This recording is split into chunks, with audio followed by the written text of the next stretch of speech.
In the peaceful village of Barrow-Somerset, a quiet evening was shattered by a shocking act of violence that captured everyone's attention. What was supposed to be a normal family night quickly turned into chaos, altering the lives of everyone involved.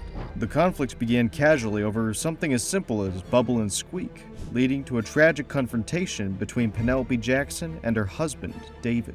Get ready to explore a story that not only describes the shocking events of that night, but also uncovers the deeper truths hidden in what seems like an ordinary life. How did a small argument lead to such a tragedy?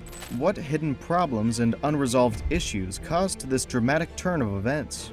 Penelope Jackson, a retired accountant, was married to David Jackson, a former lieutenant colonel, for 24 years. To everyone else, they appeared to be a couple enjoying their golden years together. They seemed to enjoy cheerful conversations and celebrate special occasions with joy.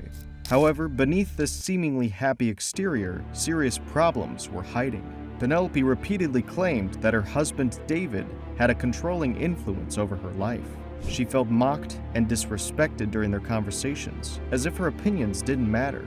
Occasionally, he'd get aggressive during arguments, which only added to the tension at home.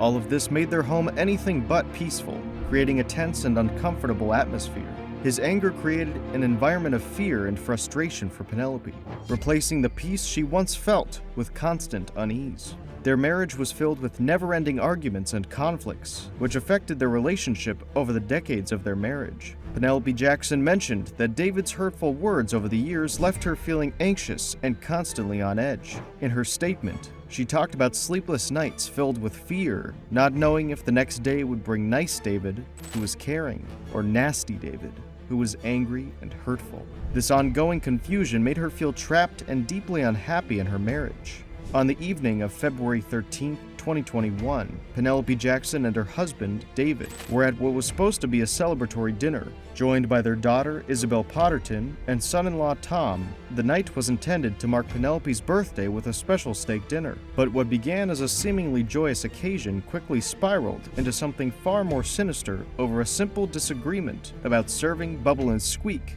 as a side dish. This seemingly minor issue escalated into a heated argument between the couple, with Penelope feeling insulted and disrespected by David's reaction. And as the argument got worse, things started to turn violent. Penelope, pushed to her emotional limits by David's frustrating behavior and constant teasing, felt overwhelmed. In a moment of anger and desperation, she grabbed a kitchen knife, making the situation even more tense. However, this defensive action quickly turned into a violent attack as she stabbed David Jackson 3 times. The first wound was in their bedroom, but the situation took a dark turn as David attempted to call emergency services for help.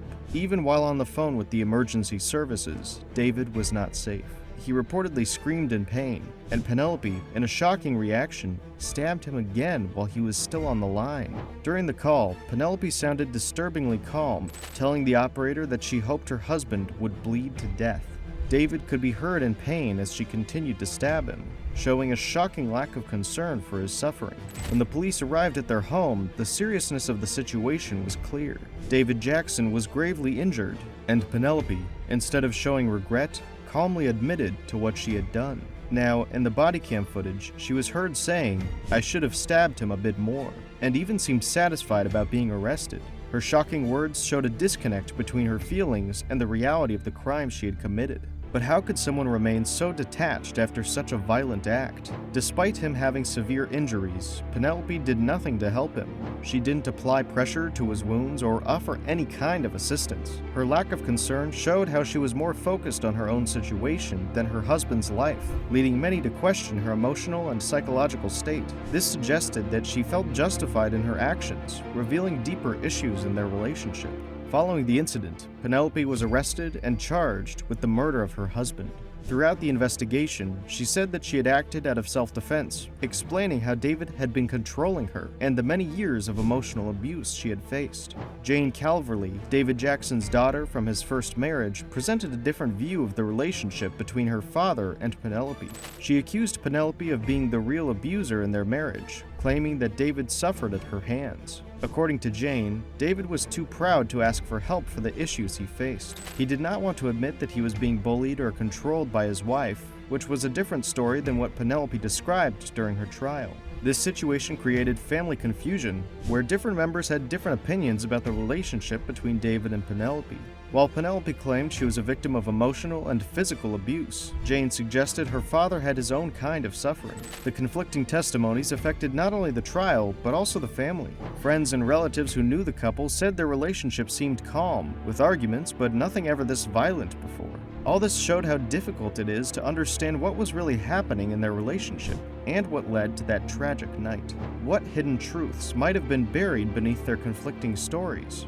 Penelope's trial took place at Bristol Crown Court, where the prosecution argued against her claim of losing control due to years of abuse. They stated that her actions were actually well planned, not an impulsive reaction.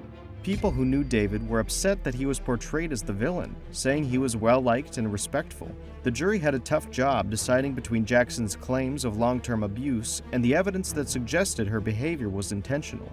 After nearly 11 long hours of discussion, the jury found her guilty of murder, believing her actions were planned rather than self-defense as she had mentioned. And finally, in October 2021, Penelope Jackson was sentenced to life in prison with a minimum term of 18 years before she could be considered to be released from prison.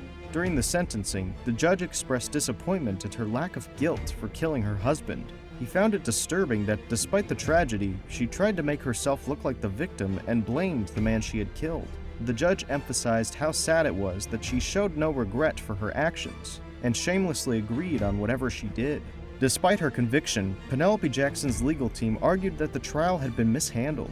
They said that the trial judge failed to explain Jackson's emotional state that led up to the incident and did not fully consider the events that might have triggered her to cause this. They believed this lack of information affected how the jury understood her psychological condition and sentenced her.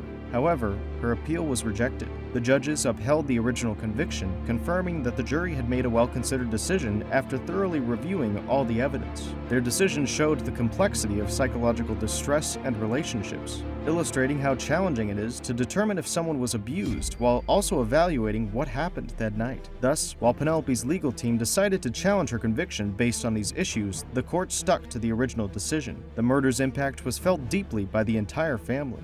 Isabel Potterton, their daughter, expressed her sadness, saying her whole world fell apart when she heard about her father's death. She felt she had lost both her father and the mother she once knew, showing how the crime had completely changed their family. Jane's strong accusations against her father, David Jackson, only deepened the grief and anger surrounding the case. She believed that David's pride and reluctance to seek help created a setting where the abuse could happen. The Penelope Jackson case shows the devastating outcomes that long-term abuse can lead to, challenging conventional ideas about who is a victim and who is responsible. Statements from people close to David show that power in relationships can be different for everyone.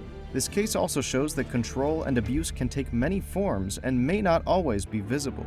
Even seemingly friendly relationships can hide deep issues and trauma, challenging our assumptions about what makes up a normal household.